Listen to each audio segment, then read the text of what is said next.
normal de metabolismo de glucosa, también algunas patologías, sobre todo diabetes tipo 1 y 2, y posteriormente qué vamos a hacer en el laboratorio y la práctica. También pues en este caso no va a haber retroalimentación o examen de formulario y un caso clínico que va a funcionar como su post corto que vamos a discutir más adelante.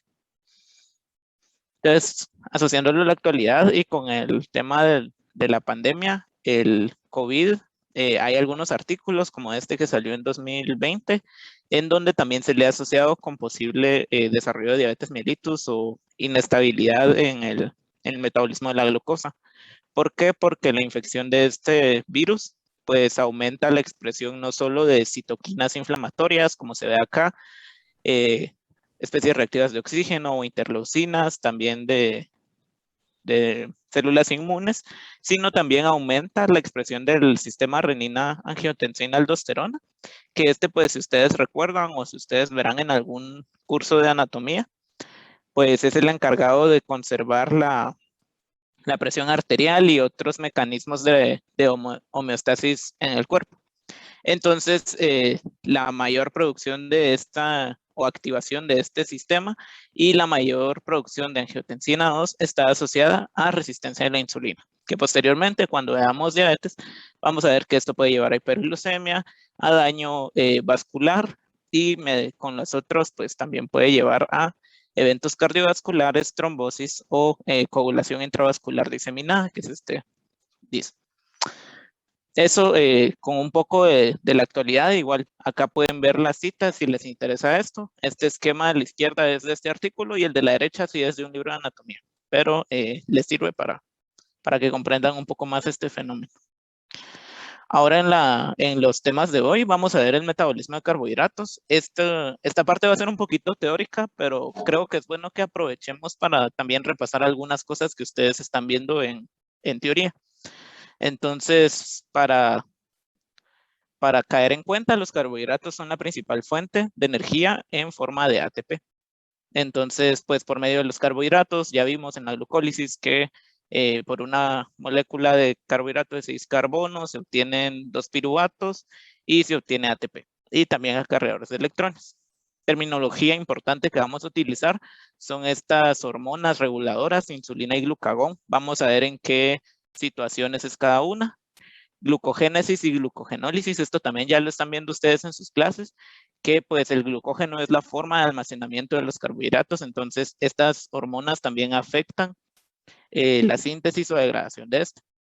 ¿Y qué órganos vamos a ver implicados? Principalmente el hígado y el páncreas.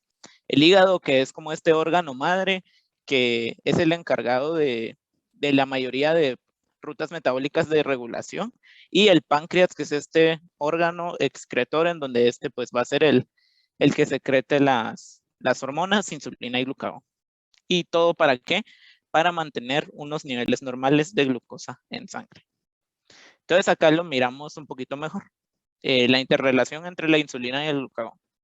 Entonces, por ejemplo, ahorita, si ustedes ya almorzaron o para quienes almuercen después de este laboratorio, a niveles altos de glucosa en la sangre, por ejemplo, cuando acabamos de comer, pues lo vimos en digestión, ¿no? Nosotros consumimos alimentos, una gran cantidad, entonces todo es absorbido por el intestino delgado y luego este va al torrente sanguíneo. Entonces las concentraciones de glucosa aumentan bastante en la sangre. ¿Qué pasa con esto? A niveles altos de glucosa en sangre, el páncreas secreta insulina. Esto en las células de los islotes de Langerhans, en las células beta, ténganlo presente. Y entonces la insulina va a funcionar como hormona. Si ustedes recuerdan en la clase de regulación y todo esto que estaban viendo, pues las hormonas lo que hacen es provocar cambios estructurales en enzimas, etcétera, de las células para obtener una respuesta. Entonces, ¿qué va a hacer la insulina en este caso? Va a estimular que las células puedan capturar esa glucosa. ¿Cómo lo van a capturar? Ya sea que tengan mayores transportadores, en el caso del músculo como GLUT4, o también por medio de expresión de más enzimas, como en el hígado de la exoquinasa 4 o glucoquinasa, que ustedes también ya están viendo en clase, que pues tiene un nivel de saturación diferente y por eso puede capturar más glucosa si hay más concentración. Todo esto cuando tenemos altos niveles de glucosa. Entonces, insulina, altos niveles de glucosa. ¿Qué pasa con el glucagón? Este se activa cuando, por ejemplo, nos acabamos de despertar, cenamos a las 8, 7 de la noche y estamos despertándonos a las 7 de la mañana, por ejemplo. Entonces ya llevamos 12 horas en el que no tuvimos consumo de alimentos y por lo tanto en esas 12 horas nuestros niveles de glucosa en sangre van a bajar. Entonces, ¿qué pasa aquí? Cuando se detecta un nivel bajo de glucosa en sangre, el páncreas secreta glucagón. El glucagón, dijimos que la insulina eran células beta de Langerhans, esto es células alfa. Igual ténganlo bastante presente. ¿Y qué va a hacer el glucagón? El glucagón va a afectar sobre todo al hígado y va a hacer que éste produzca glucosa o suelte glucosa para estabilizar los niveles en sangre. ¿Qué puede hacer? Por ejemplo, romper glucógeno a glucosa. Recuerden que el glucógeno es este polímero de almacenamiento, entonces se va rompiendo para liberar glucosa de la sangre. O también por otros medios como gluconeogénesis, ya lo vieron también en clase, que pues produce glucosa y esta se puede liberar al torrente sanguíneo.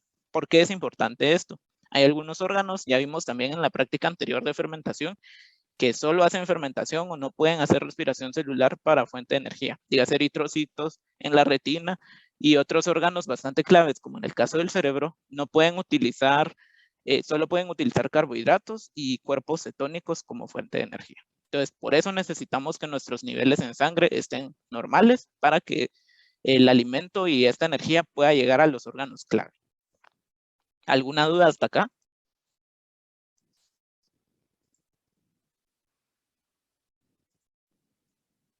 Si no, pónganme que no en el chat, por favor. Ok. Oh, claro, gracias. Acá se ve un poco mejor. Entonces, acá dice páncreas, células beta, islotes de Langerhans, recuérdense, células alfa, células beta insulina, alfa glucagón. Entonces, ¿qué va a hacer esto? Estas hormonas se van a secretar directamente al torrente sanguíneo y van a tener diferentes respuestas en los órganos clave. Si nos vamos al hígado, la insulina pues estimula la glucogénesis, o sea, síntesis de glucógeno. Entonces, toda la glucosa que está en sangre se va a capturar bastante en el hígado y esta se va a sintetizar a glucógeno para almacenar.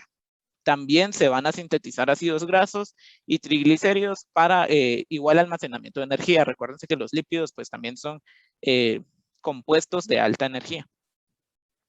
Y por otro lado, negativamente pues a la glucogenólisis, o sea, va a ponerle paro a que se rompa el glucógeno porque ahorita no nos interesa sintetizar glucosa, nos interesa sintetizar glucógeno para que se almacene.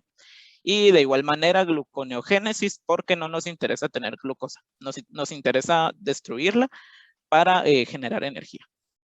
En el caso del músculo esquelético, vean, igual aquí se estimula la glucólisis para producción de ATP y que si ustedes también ven en anatomía, pues el ATP es muy importante en el músculo porque ayuda bastante en contracción muscular, también para síntesis de proteínas claves en el músculo y en menor proporción se almacena glucógeno. El principal órgano de almacenamiento es el hígado, pero en músculo también se puede almacenar un poco. Y para los ácidos grasos, también por medio de los adipocitos, se estimula la lipogénesis, o sea que estos ácidos grasos se sinteticen a triglicéridos. Y de nuevo, estos son una manera de almacenamiento. Y negativamente a la lipólisis. Por otro lado, si nosotros miramos el glucagón, va a ser lo contrario. Pero eso lo vamos a ver en otras diapositivas.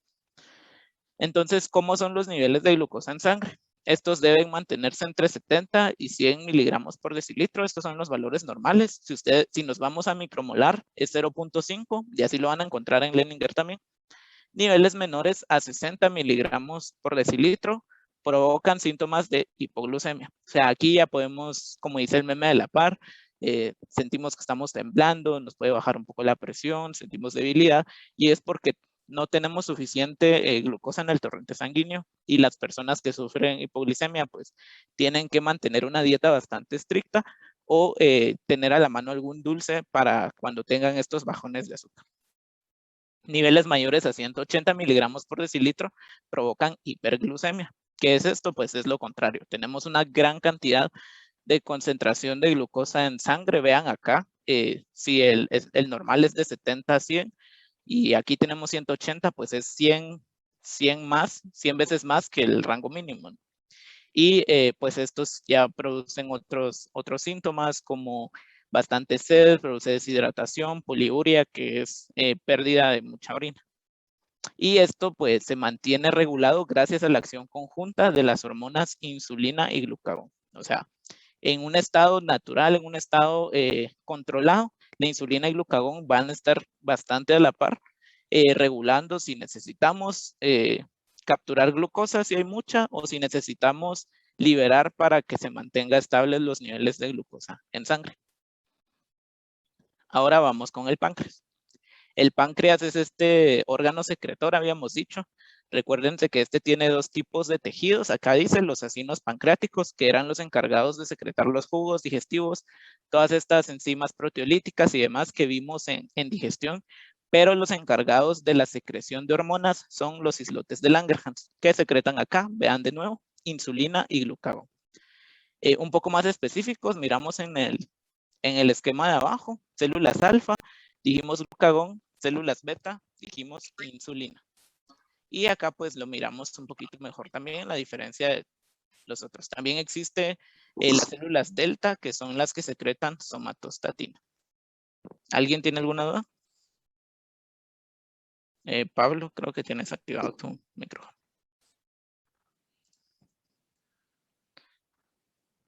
La insulina. Entonces ya nos vamos a ir con cada una de estas hormonas.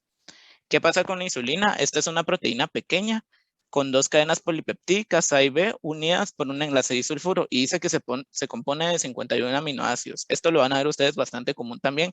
Todas estas hormonas o receptores o señales pues no son tan grandes, en realidad son péptidos pequeños o incluso son moléculas muy muy pequeñas, pero que producen grandes cambios en las células.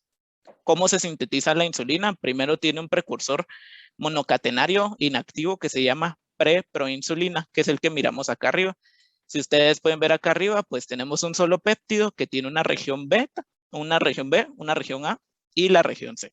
Y acá ven como los residuos de cisteína que tienen el grupo sulfuro sin hacer enlace.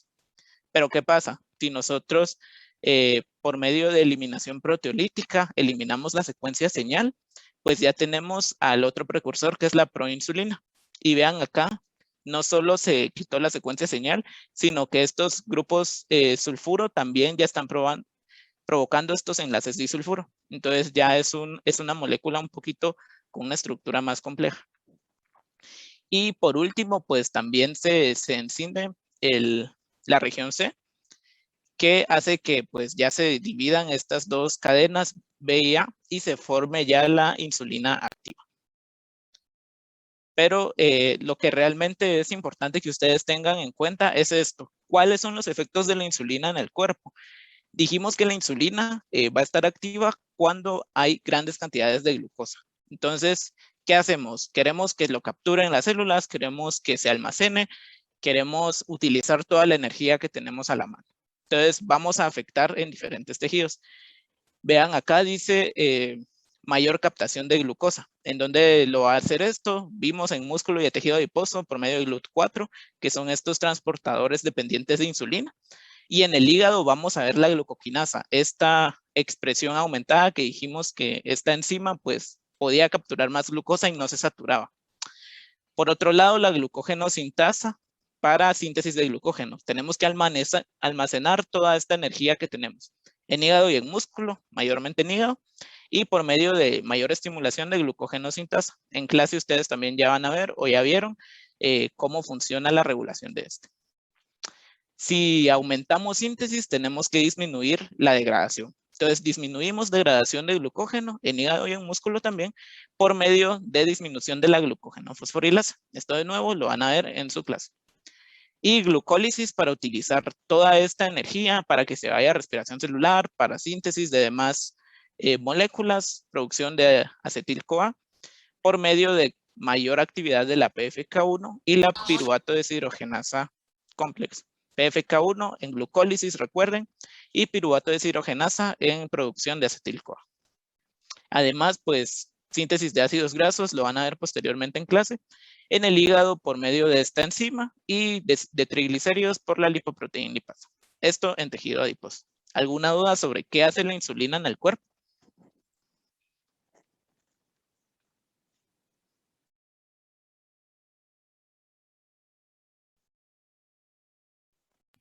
Pablo, disculpa, ¿podrías volver a explicar lo de los ácidos grasos? Es que eso no me quedó muy claro. Ok. Insulina, como los ácidos grasos, también son una forma de energía y son compuestos muy energéticos. Entonces, si tenemos bastante glucosa, se va a estimular la síntesis de estos. ¿En dónde? Síntesis de ácidos grasos en el hígado por medio de la acetil-CoA carboxiquilasa y síntesis de triglicéridos en tejido adiposo por medio de la lipoproteína lipasa. ¿Ya te queda un poquito más claro? Sí, ya, gracias. Ok. Ahora vámonos con el lado opuesto. Nos hace falta energía. Se secreta el glucagón. ¿Qué hace el glucagón? Es una hormona secretada por las células alfa y lote de Langerhans. Ya habíamos visto esto también. Es un polipéptido compuesto por una cadena de 29 aminoácidos. Vean, es incluso más pequeña que la insulina que tenía 51. Y dice cuando disminuye la glucemia, cumple varias funciones. La más importante consiste en elevar la concentración de glucosa. Importante acá también, vean en dónde actúa el glucagón. La insulina actuaba tanto en músculo como en hígado y en tejido adiposo, pero el glucagón actúa mayormente en hígado y en tejido adiposo. A ver si ya vieron esto en clase, ¿cuál sería la hormona como anexa a esta o que tiene efectos similares en músculo?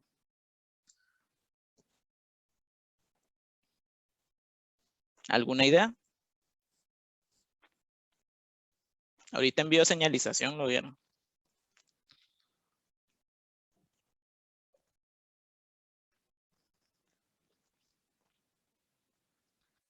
¿Podrías repetir la pregunta, por favor? Si el glucagón tiene efecto en el hígado, ¿cuál sería como su similar en músculo? ¿O qué hormona provoca efectos similares en músculo?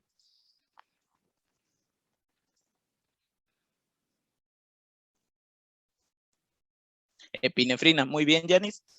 Justo así, solo que aquí estamos en diferentes momentos. Glucagón se va a sintetizar cuando nosotros tenemos niveles bajos de glucosa y epinefrina cuando estamos en una reacción de lucha o huida, que se le dice, o cuando necesitamos actividad física y necesitamos producir también energía para utilizarla en ejercicio. Entonces, aterrizando otra vez en glucagón, ¿qué efectos tiene este en el organismo? Si nos vamos a todo el hígado, veamos que es como el contrario de la insulina. Si la insulina promovía la síntesis de glucógeno, el glucagón va a promover que este se degrade. Entonces, en el hígado, vean, se promueve la degradación de glucógeno, que este glucógeno polimerizado se convierte en glucosa y esta glucosa se vaya al torrente sanguíneo. ¿Por medio de cuál? De la glucógeno fosforilasa, que es esta encargada de fosforilar pues la glucosa del glucógeno, perdón. De nuevo, si aumentamos una, disminuimos la contraria. Si aumentamos la ruptura de glucógeno, tenemos que disminuir su síntesis para que no se almacene tanta glucosa, como dice acá, y se vaya a torrente sanguíneo. ¿Por medio de qué enzima? Por la glucógeno-sintasa. Si nos vamos a glucólisis en el hígado, de nuevo, importante, en el hígado no necesitamos que toda la energía se quede adentro, sino necesitamos que salga las moléculas de glucosa y la energía se use en otros tejidos. Entonces se va a disminuir la glucólisis en hígado, por cual va a haber menos actividad de la PFK1, que es una de las enzimas reguladoras de la glucólisis. De nuevo, si disminuimos glucólisis, aumentamos el contrario, que en este caso es la gluconeogénesis, y por medio de cuáles. Gluconeogénesis, si ustedes vieron las rutas alternas, no únicamente se puede por oxaloacetato, sino también algunos aminoácidos, el glicerol, se puede entrar a gluconeogénesis y convertirse en glucosa e irse a torrente sanguíneo. ¿Qué enzimas son las que se utilizan en este caso? Mayor actividad de fosfatasa 2, menor actividad de piruvato quinasa, que es este igual regulador de glucólisis, y mayor actividad de la PEP carboxiquinasa, que si ustedes recuerdan es parte de los rodeos de la gluconeogénesis. Y de nuevo en ácidos grasos o cosas de ácidos grasos, adipocitos, va a haber mayor movilización de ácidos grasos, o sea, todos los ácidos grasos que están almacenados en adipocitos van a empezar a movilizarse a otros tejidos para servir como fuente de energía. Entonces, pues se va a ir al músculo, hígado, etcétera, por medio de estas enzimas, la lipasa sensible hormona o la PKA, que la PKA también es bastante importante y la vieron en regulación o mecanismos de regulación.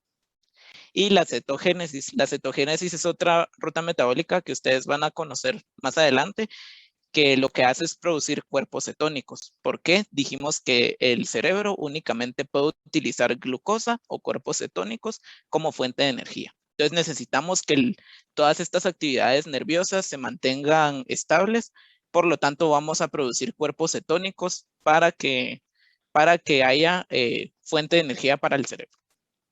¿Alguna duda sobre qué hace el glucagón en el cuerpo?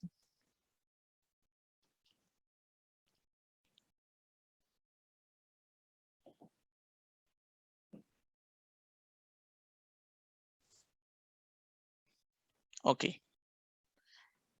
Entonces, de nuevo, quiero que tengan presente esto. Si insulina está en condiciones de alta energía, va a querer almacenarla, va a querer usarla en hígado, va a querer producir ácidos grasos. Si estamos en momentos de baja energía, entonces vamos a querer estabilizar los niveles de glucosa. Glucagón va a romper el glucógeno para que la glucosa se vaya al torrente sanguíneo, va a disminuir glucólisis para que la energía no se use en el hígado, sino se use en otros tejidos, y va a promover gluconeogénesis para que estos también se vayan a otros, esta glucosa se vaya a otros tejidos.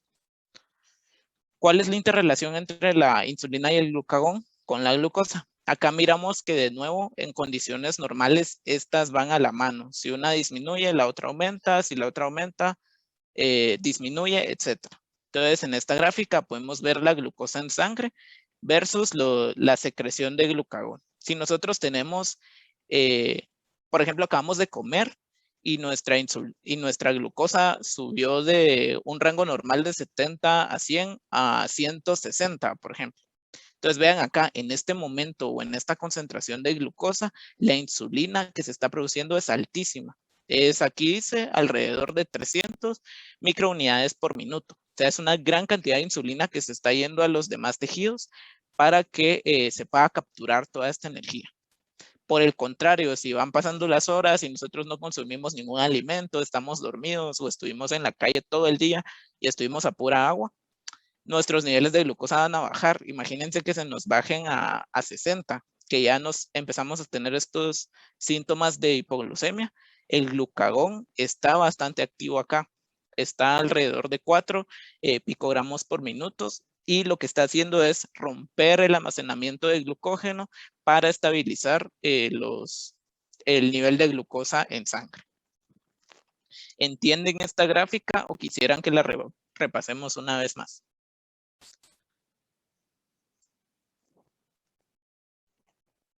¿Lo puedes repetir, por favor? Disculpa. Ok. Entonces, siempre que ustedes lean una gráfica, y esto les va a servir para estudiar en la clase también, ubiquen las X y las Y. La X acá es glucosa en sangre, en miligramos por decilitro.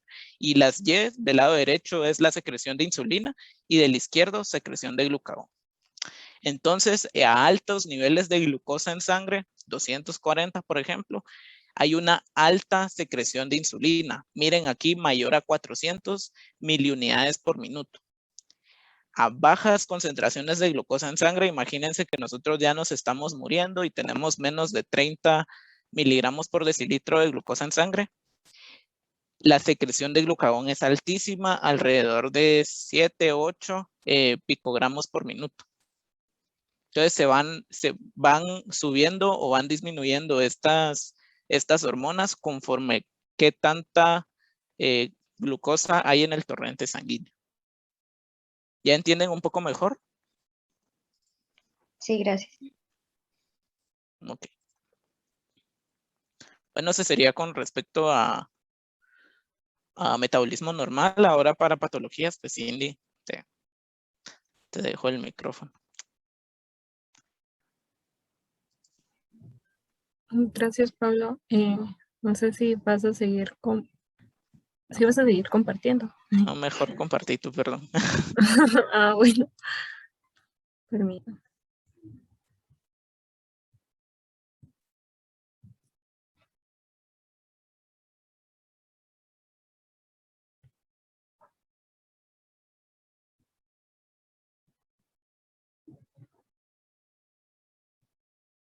Ya pueden ver mi pantalla, ¿verdad? Sí. Ok. Entonces, ahorita vamos a ver, como les mencionó Pablo, pues qué es lo que pasa en las condiciones que ya no son normales. En este caso, pues vamos a hablar de una enfermedad que ya es bastante conocida por todos ustedes, la cual es la diabetes mellitus. Entonces, ¿qué sucede en esta diabetes mellitus? Generalmente lo que ocurre acá es un desorden metabólico que va a causar, va a ser causa de múltiples hiperglucemias crónicas, y estas pues van a ser asociadas a una deficiencia en lo que es el metabolismo de carbohidratos, lípidos y proteínas. Entonces, generalmente nosotros podemos encontrar dos tipos de diabetes. Vamos a encontrar la diabetes de tipo 1 y la de tipo 2. Estas son las dos diabetes o las dos clasificaciones generales, ¿sí? Y vamos a ver pues la explicación de cada una de ellas. En primer lugar, pues se dice que la diabetes de tipo 1, esta generalmente se va a asociar a algún desorden inmunitario, ¿sí? Y en esta muchas veces se asocia como la autoinmunitaria. ¿Por qué? Porque debido a este desorden hay destrucción de lo que son las células beta en personas que tienen cierta predisposición genética. Entonces, como les había explicado Pablo, si nosotros tenemos destrucción de las células beta, por lo tanto, pues vamos a tener lo que es la pérdida de secreción de la capacidad del páncreas de secretar lo que es insulina. Y al no tener nosotros insulina en el medio, pues este va a ser un factor que va a provocar un aumento de los niveles de glucosa en sangre. ¿Sí? Y acá, como les había mencionado, este es como el diagrama general de la diabetes tipo 1 y que vamos a ver en este caso. En este caso, pues, generalmente en las diabetes siempre se presentan las 3P, que le llaman, que son la poliuria, la polidipsia y la polifagia. En la poliuria, pues esta es una necesidad excesiva de orinar, ¿sí? O de producir orina. Tenemos la polidipsia, esta es generalmente, no sé si ustedes han visto, las personas con diabetes generalmente tienen esa necesidad constante de tomar agua, toman agua a grandes cantidades, y la polifagia. Entonces, acá esto es necesidad constante de comer o de alimentarse. Tenemos, por otro lado, lo que es la diabetes de tipo 2. Esta diabetes generalmente está asociada con lo que es la obesidad. ¿Y qué sucede acá? Esta obesidad va a inducir un tipo de resistencia a la insulina. O sea, acá al contrario de la diabetes tipo 1, donde generalmente disminuye lo que es la capacidad secretora de insulina y los niveles de insulina pueden estar bajos, en la diabetes de tipo 2 vemos que hay una resistencia a la insulina. Porque aquí va a haber una hiperinsulinemia, y lo que sucede es que debido a esta obesidad, pues esta insulina pues no va a poder ser unida a los receptores de ella en las diferentes células. Esto en combinación, debido a la hiperinsulinemia que estamos creando, pues se lleva a cabo también lo que es la disminución de la función de las células beta. Debido a esta hiperinsulinemia que se está dando, llega un punto donde donde ocurre esta disminución de la función de las células, y acá pues ya decimos que estamos en el punto de diabetes tipo 2. Esta generalmente puede ser asintomática o bien, ¿alguien tenía alguna duda? ¿No? Esta, en algunos casos, la diabetes tipo 2 o en los estadios tempranos de la enfermedad, pues puede ser asintomática, o bien cuando ya encontramos lo que es una enfermedad un poquito más avanzada o no controlada, ya podemos encontrar también sintomatologías, entre las que también mencionamos lo que son las 3P, que habíamos dicho: poliuria, polidipsia y polifagia. ¿Tienen alguna duda o vamos bien? Vamos bien, Cindy. Ok.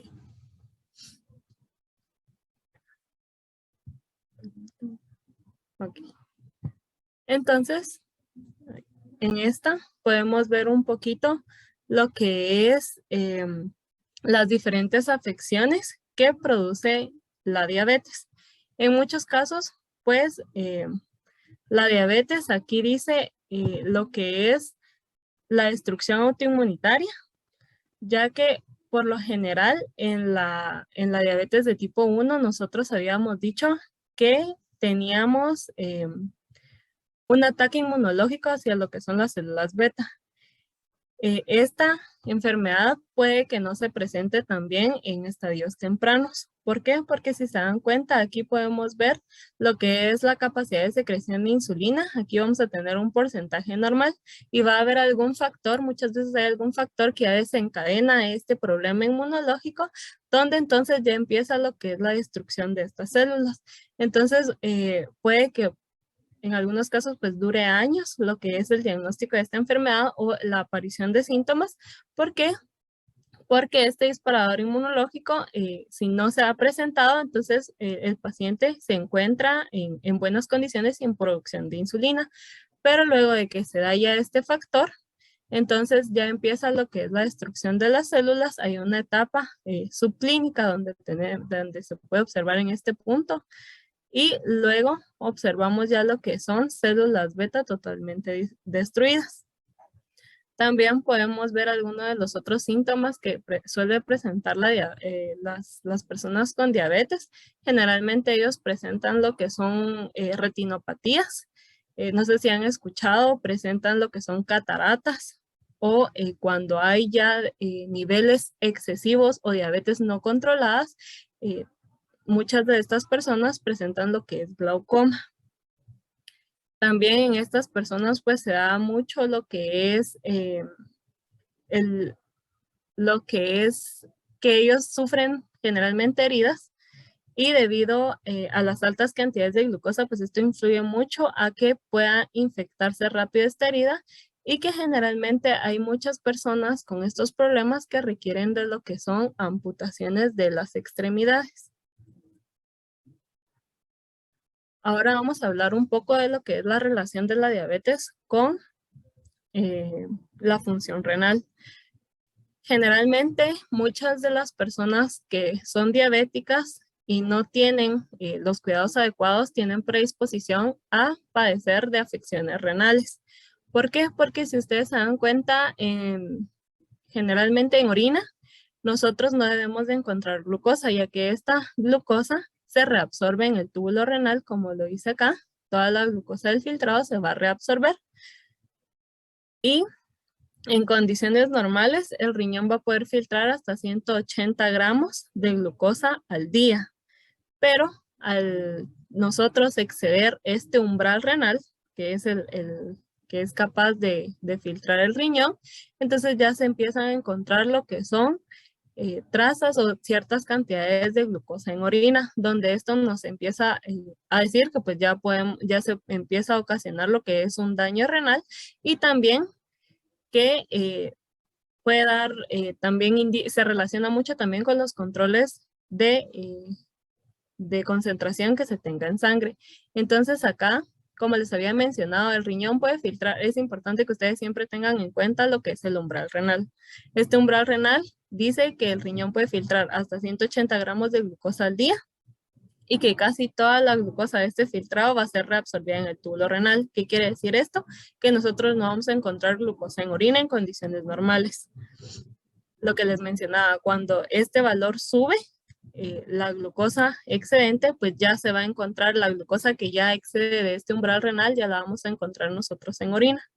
Y al encontrar nosotros concentraciones de glucosa en orina, pues ya presentan una condición que se llama glucosuria.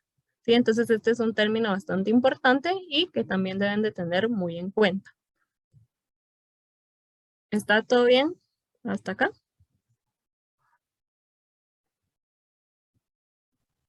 Sí. Hola, perdón, Ana, dijiste que era glucosuria. Sí, glucosuria. Gracias. Sí. Glucosuria es la presencia de glucosa en orina. Entonces, un término bastante importante. ¿Alguna otra duda? ¿No? Y yo tengo una pregunta. Ponele en el mencionaste que el riñón podría filtrar. Ahí está, 180 Ujú. gramos de glucosa al día. Esto puede, Así es. conforme a la edad, puede ser que se pueda filtrar mayor glucosa en niños, por ejemplo, o algo por el estilo.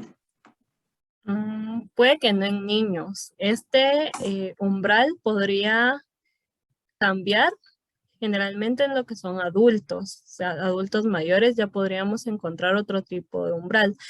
El normal es este de 180 gramos por decilitro, pero recordemos que conforme avanza la edad, pues ciertos órganos ya pueden ir cambiando su funcionalidad o la capacidad de filtración.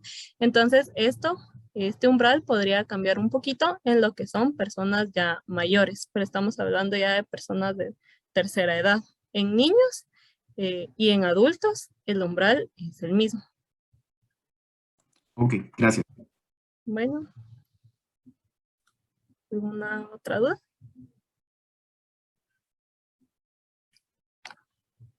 Bueno. Y entonces aquí pues vamos a hablar ahora un poquito de lo que son las pruebas de detección o las pruebas de laboratorio que van a realizarse para lo que es el diagnóstico y seguimiento de la diabetes. En primer lugar, pues el uso del glucómetro, no sé cuántas personas, a ver, no sé, pónganme en el chat, ¿cuántas personas han visto o han tenido contacto con lo que es el glucómetro? Ujú.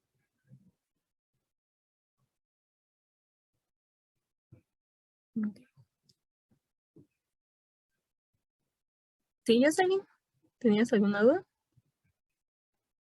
No, perdón. Ok.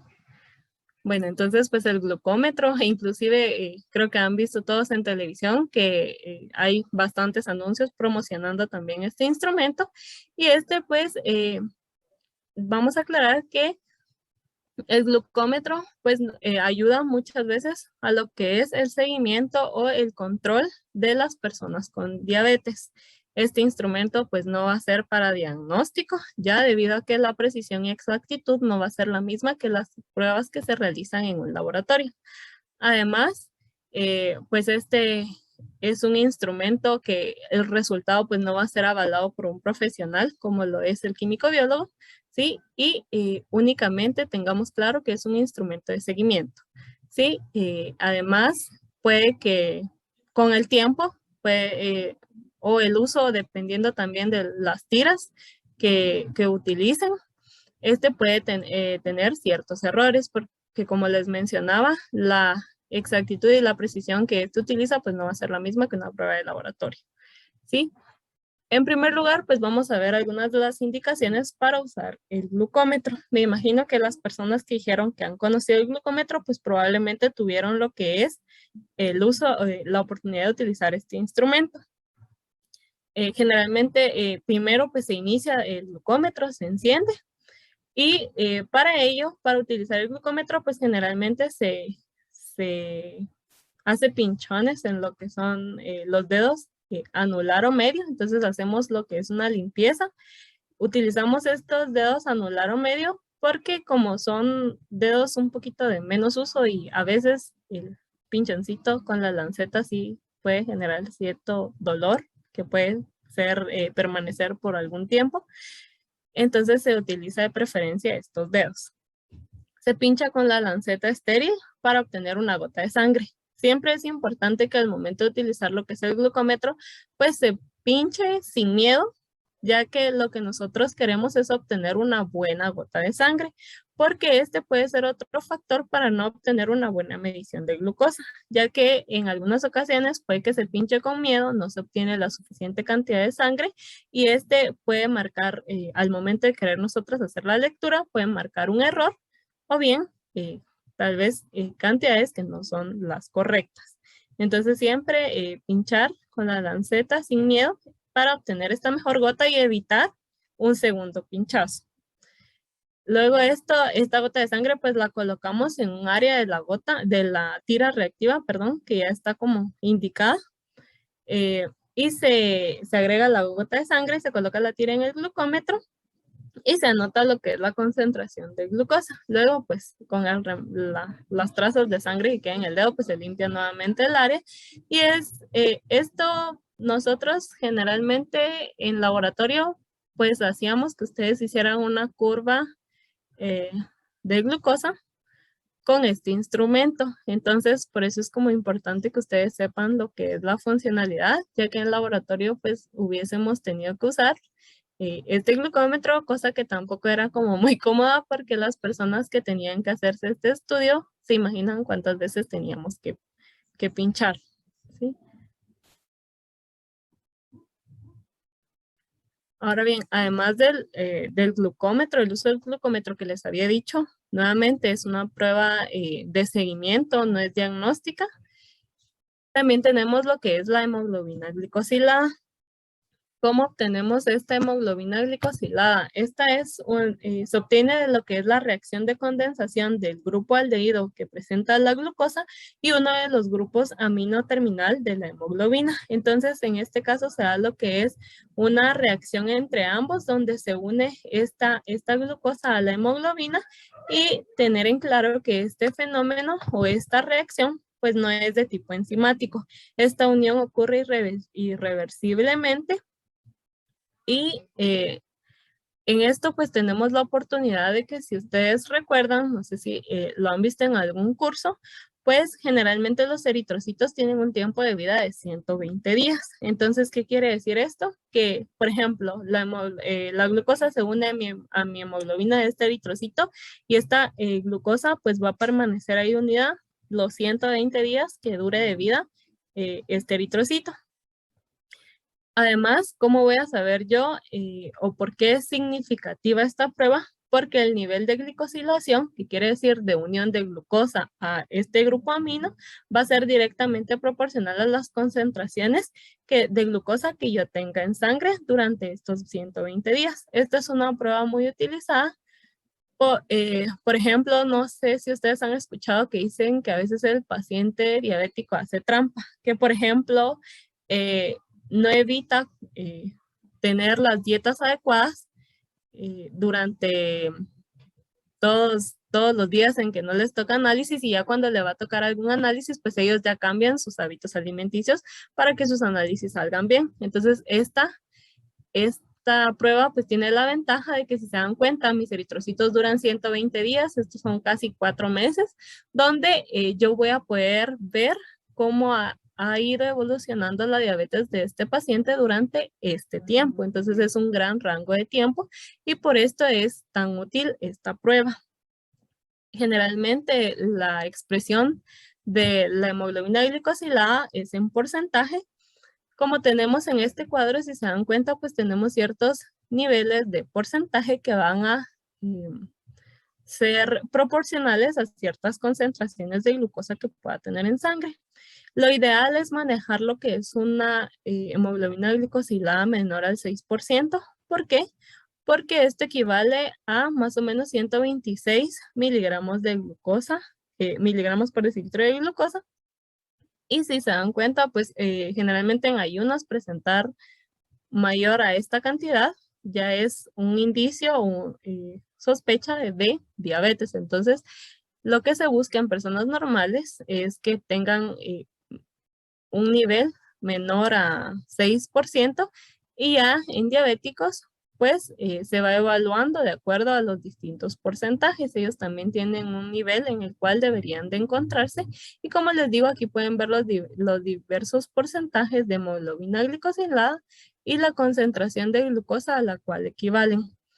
En esta hemoglobina tenemos diferentes tipos, pero tenemos diferentes tipos porque hay la A1C, A1B, A1A, creo yo.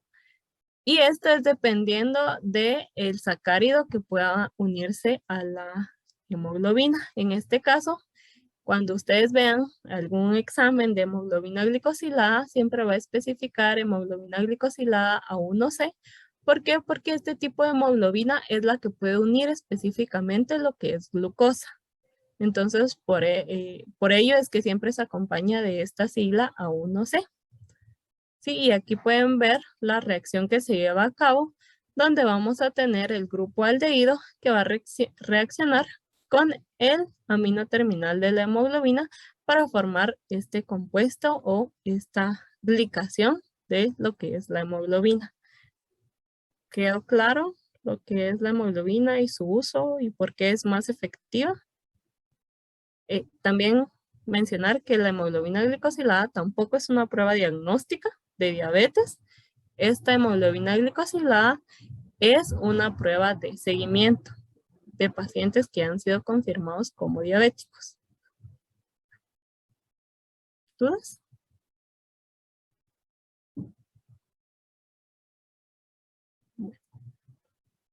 También tenemos lo que es el examen de glucosa preprandial y postprandial. Este examen, no sé si, perdón. En este examen de glucosa pre y post, generalmente lo que se trata es de medir lo que es la cantidad de glucosa antes y después de la ingesta de alguna comida. Entonces, aquí generalmente se mide lo que es la glucosa en ayunas y luego se mide la glucosa 2 horas después de que el paciente haya ingerido algún alimento. Esta de 2 horas después es la glucosa postprandial y se sabe que como les dijo Pablo, si nosotros ingerimos algún alimento, pues en condiciones normales, nuestro cuerpo sabe que entonces ingerimos alimento, tenemos lo que es glucosa y por tanto se va a activar lo que es la secreción de insulina para que toda esta glucosa que tenemos entonces en el torrente sanguíneo vaya a ser almacenada, ¿sí? Por eso muchas veces se hace lo que es la medición en conjunto con insulina. Y en pacientes con diabetes, la cifra de glucosa casi siempre continúa elevada 2 horas después de la ingestión. Entonces, debido a esto que nosotros sabemos que en condiciones normales se secreta lo que es la insulina, pues al secretarse la insulina, vamos a tener lo que es el almacenaje de la glucosa respectivamente. Y por tanto, 2 horas después, ya nosotros deberíamos de tener nuevamente niveles normales. Pero en estos pacientes que tienen algún tipo de diabetes, la glucosa siempre va a seguir elevada después de estas 2 horas de ingestión. Así como lo que es la glucosa pre y la post, tenemos también lo que son las curvas de tolerancia. ¿Qué son estas curvas de tolerancia? En estas, pues, se establece al obtener muestras de suero y orina, muchas veces se hace en conjunto con orina. ¿Por qué? Porque entonces nosotros también queremos ver, de acuerdo a los niveles de glucosa que hay en sangre, si en orina puede estar presente o no la glucosa, ¿sí? Lo que se hace es que se administra una solución que generalmente es de 75 gramos de glucosa en 300 mililitros de agua, si no estoy mal. Y primero que nada, es recomendable que se haga lo que es la medición de glucosa en ayunas. ¿Por qué? Porque habíamos dicho que a niveles mayores a 126 miligramos por decilitro, pues es un paciente que puede ya ser considerado como diabético. ¿Y qué sucede si nosotros no hacemos esta medición previo a lo que es la realización de la curva o darle esta solución de glucosa al paciente? Pues nosotros podemos causar que si el paciente ya en ayunas pues tiene niveles elevados de glucosa, al darle una solución con otra concentración, se puede perjudicar al paciente, haciendo que sus niveles aumenten aún más de lo que él ya los tiene aumentados. Pero si este paciente, pues si tiene los niveles menores a 126 miligramos, se procede a realizar lo que es la curva de tolerancia. En esta curva, como les dije, se hace esta medición y luego al paciente se le da una solución que tiene más o menos 75 gramos de glucosa, se le dice que no se tarde más de 10 minutos en ingerir esta solución. Y luego, desde que el paciente empieza a ingerir, se toma el tiempo para tomar entonces otras muestras en 30 minutos, 1, 2 y hasta 3 horas. En algunas ocasiones, incluso le toman hasta las 4 horas después de la administración. Y en condiciones normales aquí, pues deberíamos de ver una rápida respuesta de lo que es la insulina a la ingestión de la cantidad de glucosa. Entonces, como pueden ver en esta es una tabla que muestra resultados hechos a un paciente. Entonces, por ejemplo, acá, si ustedes se dan cuenta, tenemos el valor cero, del tiempo cero, que es el que les dije que se toma en ayunas. Y luego, pues si se dan cuenta, tiene que estar entre los 70 y 110. Si estaba mayor a 126 miligramos por decilitro, habíamos dicho que ya no se realiza. ¿Por qué? Porque en este caso podríamos perjudicar al paciente. Entonces, si se dan cuenta, después de ingerir esta solución, pues van a verse, ¿qué va a pasar? Van a aumentar los niveles de glucosa en sangre. Y si se aumentan los niveles de glucosa en sangre, ¿qué esperamos nosotros? Que pues también haya un aumento de lo que es insulina como respuesta a estos niveles de glucosa.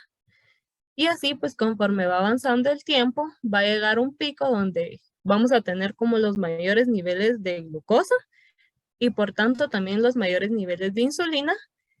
Y luego de este pico, pues va a empezar a disminuir lo que es la cantidad de glucosa y a su vez debería de empezar a disminuir también lo que es la insulina. ¿Por qué? Porque se están utilizando en conjunto, ¿sí? Esta insulina pues está haciendo que se almacene lo que es la glucosa y por tanto si van disminuyendo los niveles de glucosa pues ya no se va a producir entonces tanta insulina. Generalmente estas curvas de tolerancia, por ello, para ver también lo que es la respuesta insulínica, se realizan ambas mediciones, lo que es la medición de glucosa y lo que es la medición de insulina. ¿Tienen alguna duda con las pruebas que hemos visto?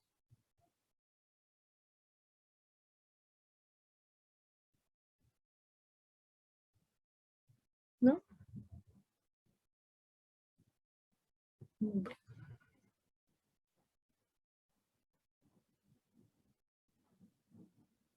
Ok.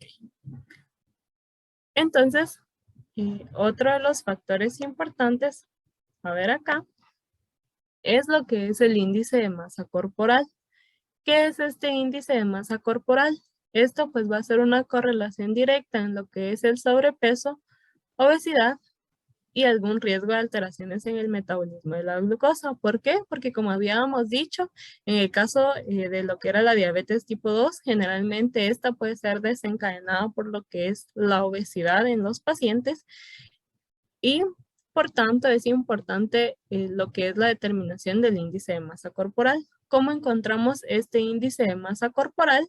Pues es la división del peso en kilogramos con lo que es la altura al cuadrado. ¿Sí? Entonces, si se dan cuenta, luego de hacer lo que es esta determinación, que dijimos peso en kilogramos y altura al cuadrado, en metros al cuadrado, nosotros vamos a encontrar un número, que en este caso, sobrepeso lo vamos a clasificar de 25 a 29.9 kilogramos partido metro al cuadrado, y obesidad, ya vamos a hablar de personas con resultado de índice de masa corporal mayor a 30 kilogramos por metro al cuadrado. Entonces aquí les decimos cómo se lleva a cabo lo que es el cálculo y esto pues puede ayudar mucho a asociar lo que es el padecimiento de diabetes y la condición clínica del paciente. Es bastante importante que tal vez esto sí es como un poquito fuera, bueno, no tanto para lo que es centrarse en lo que es su carrera, pero es importante que siempre se tome en cuenta que los diagnósticos de este tipo de enfermedad pues no se realizan únicamente por pruebas de laboratorio, sino que también estas, o sea, además de las pruebas de laboratorio, pues deben ir de la mano con lo que es la clínica del paciente. Y entre algunas de las características evaluadas en la clínica del paciente, pues podemos tomar en cuenta lo que es el índice de masa corporal. ¿Quedó claro cómo se determina este índice? Porque lo tienen que determinar ustedes. Sí, está claro. Solo, perdón, ¿cómo se interpretaría si tuviera sobrepeso? O sea, si me sale que tengo 25.3, supongo que es como tengo 1 kilogramo más de peso, ¿o cómo se interpretaría? Bueno, generalmente es como estar dentro o no del rango. Si desde 25.1 hasta 29.9, entonces, por ejemplo, tú, si estuvieras en este rango, se te clasifica como persona con sobrepeso, ¿sí? No es como con sobrepeso por 25 o como asociar la cantidad a la condición, sino que este rango nos hace entrar en alguna clasificación. Por ejemplo, si el índice que se calcularon o el índice que yo me calculé en este caso está en 25.1, entonces yo ya ingreso a la categoría de sobrepeso. Pero si este ya es de 30.0, ingreso a la categoría de obesidad. No sé si eso era lo que querías, respondo a tu pregunta. Sí, sí, gracias. Ok. Y no sé, Pablo, si querías decir algo. Sí, perdón, solo para complementar, pues al final el IMC es un índice un poquito general, porque pues ya actualmente se utilizan para diagnosticar sobrepeso o obesidad, se utilizan otros parámetros como el diámetro de cintura, el grasa y demás, que en conjunto con el IMC, pues dan una mejor correlación. Porque, por ejemplo, si tenemos una persona que hace demasiado ejercicio o tiene mucha masa muscular, puede salir en índices mayores a 25, pero su peso es de músculo, no de grasa. Entonces, por eso es importante también medir como diámetro de cintura y demás. Y pues por motivos de didáctica también en la práctica, ustedes asuman que las personas pues son sedentarias, que el peso que van a tener en las tablas va a ser de como puro peso sin mucha masa muscular. Y eso, gracias, Cindy. Bueno, gracias, Pablo. No sé si tienen entonces alguna otra duda con respecto a esto.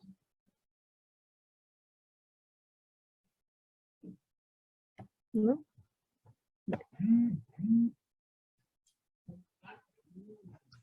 Y aquí pues podemos ver algunas de las aplicaciones que se pueden dar o a cómo ustedes pues podrían asociarlo, ya que si se dan cuenta, bueno, ustedes sabrán esto más que yo. Entre los fármacos que se administran a los pacientes, puede que haya fármacos que causen lo que son procesos de hiperglicemia o bien que hayan fármacos que tengan lo que es una acción hipoglicemiante. Y aquí pues se les dan algunos ejemplos y en el caso pues ustedes creo que realizan lo que es el monitoreo de estos fármacos. Entonces, por ejemplo, ya su opinión cuenta bastante en conocer el principio de cada uno de los fármacos, si causa lo que son procesos hiperglicemiantes o hipoglicemiantes y a los pacientes a los cuales pues se les vayan a administrar.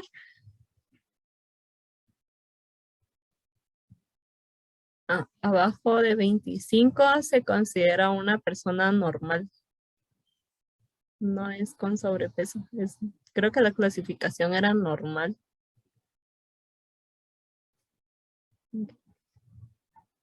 Bueno, entonces como les iba explicando acá, ustedes pues ya deberán de tener cierto criterio en que, por ejemplo, puede recetársele a algún paciente que ya es diabético un fármaco hiperglicemiante, como los que podemos encontrar acá, y entonces pues ustedes sabrán que esto va a provocar en él algún efecto perjudicial en cuanto a los niveles de glucosa.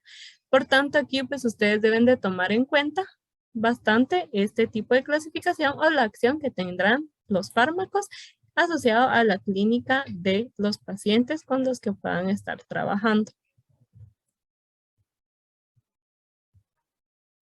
Ahora, pues, como les dijo Pablo, esta semana no vamos a tener lo que es el corto de retroalimentación por consideración a las personas que fueron vacunadas. Y este corte de retroalimentación se va a realizar la otra semana, entonces deben de tener esto en cuenta. Ahora vamos a entrar de lleno a las actividades que van Pero a tengo realizar.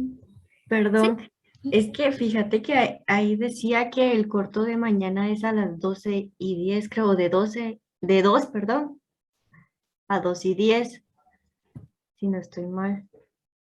Y nosotros, o por lo menos yo tengo otra clase donde también hay corto y empieza a las 2. Fíjate que yo tenía entendido que los cortos se iban a realizar la otra semana, pero no sé, Pablo. En Moodle, la doctora puso que iba a ser, si no estoy mal, el 9 de septiembre. 9 sería el próximo jueves. Ajá, sí, yo tenía entendido que los cortos se van a realizar para el próximo laboratorio. Entonces, en este caso, la otra semana tendrían el corto los cortos, el post de fermentación, el pre de metabolismo de glucosa y su corto de retroalimentación. Es que yo creo que ellos se refieren que en la descripción como tal del corto aparece que está establecido el corto para mañana. Ah, en el corto que ya está en Moodle. Exacto. Ah, no tomen en cuenta eso. Lo vamos a reprogramar para la próxima semana. Okay. Bueno. Entonces, ¿alguna otra duda? ¿No? Bueno, entonces sí quedemos claros. La otra semana, si no estoy mal, no he revisado la calendarización, pero creo que la otra semana no hay práctica como tal de laboratorio. O no sé, Pablo, si has visto. No hay práctica, es actividad De teoría. actividades de teoría y también porque es el segundo parcial. Ah, bueno, entonces la otra semana no tendríamos actividades de laboratorio como tal, únicamente lo que son los cortos, que sería, y como les digo, el corto post de fermentación, el corto pre de esta práctica de metabolismo y su corto de retroalimentación. Para ese corto, pues deberán de estar conectados en la sesión. Y eso sería todo. No habría corto pre de otra práctica porque no vamos a tener práctica, sino sus actividades de teoría que pues ya los licenciados en cada sección les indicarán o me imagino les darán instrucciones correspondientes. Sí, y también perdonen con la confusión de los cortos en Moodle, pero solo se le cambió la fecha para que no pudieran ingresar hoy por algún error o algo así. Okay. Sí, entonces no tomen en cuenta esos cortos de Moodle, pues se van a reprogramar. Ahora continuando, ¿cuáles son las actividades que van a realizar entonces en laboratorio? En primer lugar, pues vamos a ver los objetivos que tiene esta práctica. En esta práctica, pues tenemos como objetivos determinar gráficamente lo que es la variación de la glucosa sanguínea en función del tiempo a partir de datos teóricos que les vamos a proporcionar, considerando también personas con un metabolismo normal de glucosa. Deberán de calcular lo que es el índice de masa corporal a partir de los datos proporcionados. Estos datos pues se los vamos a dar más adelante con Pablo y deberán discutir el papel de las hormonas insulina y glucagón en lo que es el metabolismo normal de la glucosa, así como analizar las implicaciones bioquímicas del metabolismo normal de carbohidratos por medio del estudio de discusión de un caso clínico que también les vamos a proporcionar más adelante. ¿Qué van a hacer con estos casos clínicos? Estos casos clínicos que nosotros vamos a proporcionarles deberán de resolver un caso por grupo y deberán de entregar en esta ocasión, al finalizar el laboratorio, pues ustedes entregarán hasta lo que hayan logrado avanzar en su caso clínico, pero realmente la resolución completa del caso clínico pues van a entregarla la próxima semana. ¿Sí? Pero mientras tanto, en lo que nos quede del laboratorio, pues ustedes van a iniciar con su resolución de caso y van a subir a Moodle en el apartado de casos clínicos hasta donde ustedes hayan llegado. Luego de ello, pues nosotros les vamos a proporcionar una tabla más o menos como esta. ¿Y qué van a hacer con esta tabla? Entonces, esta tabla pues obviamente va a tener los datos de ciertos estudiantes y en este caso, pues ustedes lo que deberán de hacer es colocar, hacer una gráfica a partir de esta tabla donde van a colocar en el eje de las ordenadas o en el eje Y los valores obtenidos de la glucosa sanguínea y en el eje de las abscisas o en el eje X los tiempos empleados en cada una de las determinaciones. Lo mejor es que pues ustedes puedan organizar la gráfica a manera de que puedan comparar la curva de cada uno de los sujetos estudiados y puedan entonces ustedes ya hacer el análisis de esta gráfica y poder comparar a cada uno de los sujetos que nosotros les vamos a presentar. En base a esta tabla, en base a esta tabla y la gráfica que van a realizar, pues ustedes van a llevar a cabo lo que es la realización de su reporte. No sé si tienen alguna duda. ¿Quieren que repita algo? La entrega de este reporte sería posterior a la semana de parcial.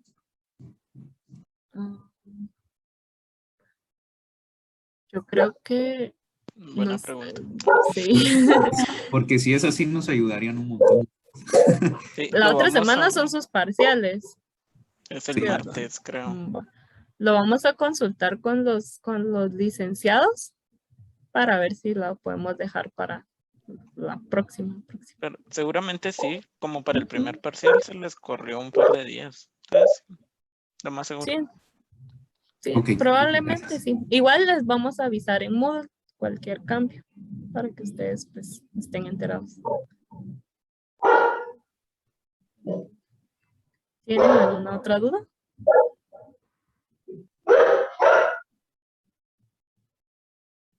¿No?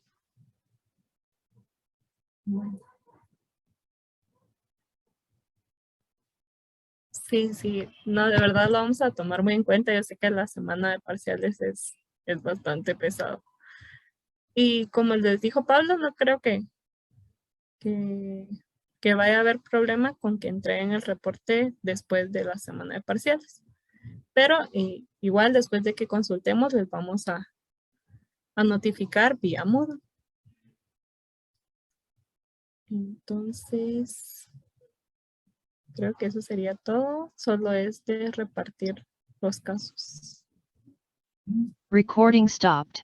Ya dejó de grabar, ¿verdad? Una pregunta, buenas tardes. Entonces, no entendí bien. Ahorita ahorita en este instante tenemos que avanzar en lo del caso clínico. Sí, o sea, ahorita les vamos a dar su caso clínico. Ustedes se inician a resolverlo y hasta donde puedan avanzar, entregan en Moodle. Ya la otra semana o en el caso de que se corran las entregas hasta la próxima, ya ustedes entregan lo que es la resolución completa del caso clínico. Está bien, gracias. Bueno.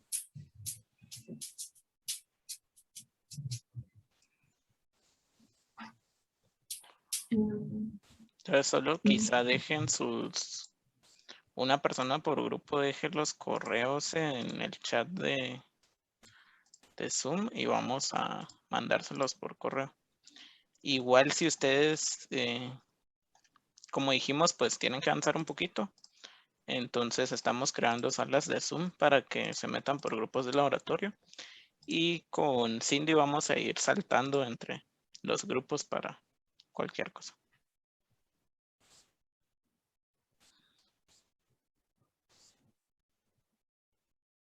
Sí, dejen también, por ejemplo, Damaris, deja también qué grupo eres y qué sección, por favor.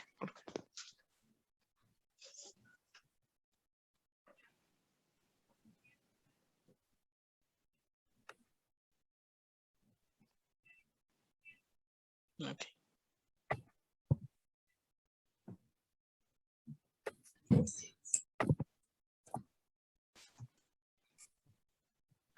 Lo que podemos hacer también antes de irnos es con las tablas. Como esta práctica, si ustedes estuvieran en presencial, pues las 5 personas del estudio serían una persona por grupo, ¿no? Entonces, por lo tanto, es una tabla por sección. Ahorita les voy a Les voy a pasar los datos para que le tomen captura.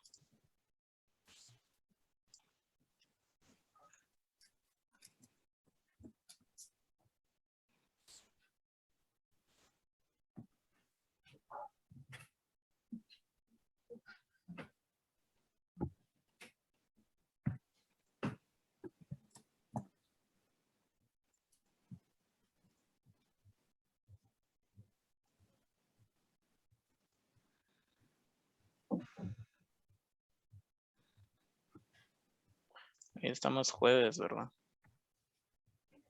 Sí. Ok.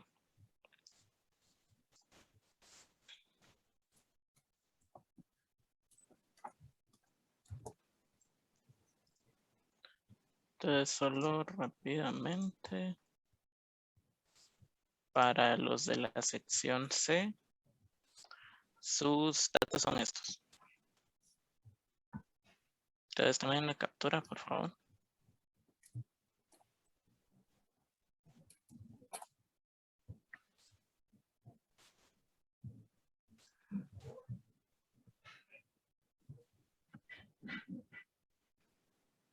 Y para la sección D,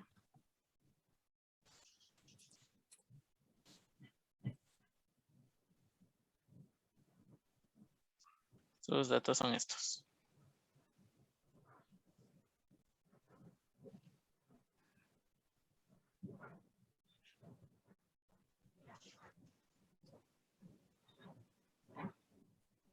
Entonces, como ven acá, aquí tienen 5 personas diferentes. Tienen rangos de glucosa los 0, 30, 60, 90, 120 minutos. Sexo de la persona, que puede influir también en el IMC. Y pues sacan el IMC. De nuevo, asuman que el IMC sí es como diagnóstico de sobrepeso y obesidad. Vean las edades, pues también son alrededor de normales, porque estamos simulando que estamos en la universidad. ¿Y cómo vamos a hacer el reporte? Creo que voy a intentar poner cositas.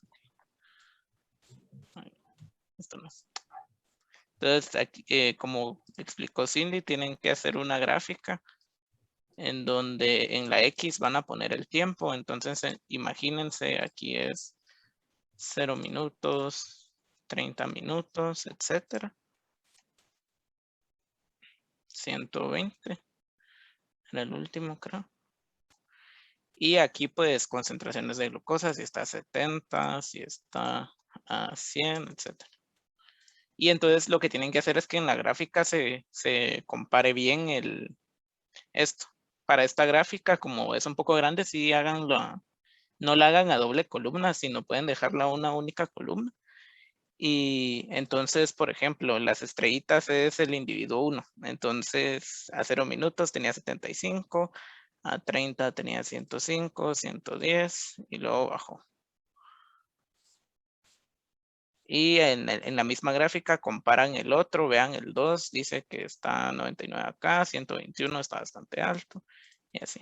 Y con todas estas diferentes, pues ya pueden ir discutiendo, bueno, el individuo de la flecha tal tiene anormalidades o está normal, qué puede haber influido, tal vez el IMC, o qué fue lo que pasó acá. Pero con una gráfica que los compare a todos.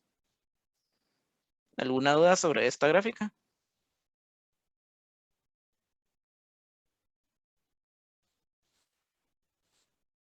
Si no, pues nos vamos a los grupos de Zoom y ahorita en el correo les van a llegar sus casos clínicos. Se pueden asignar y quienes no puedan asignarse, porfa, díganos para que nosotros los asignemos manualmente.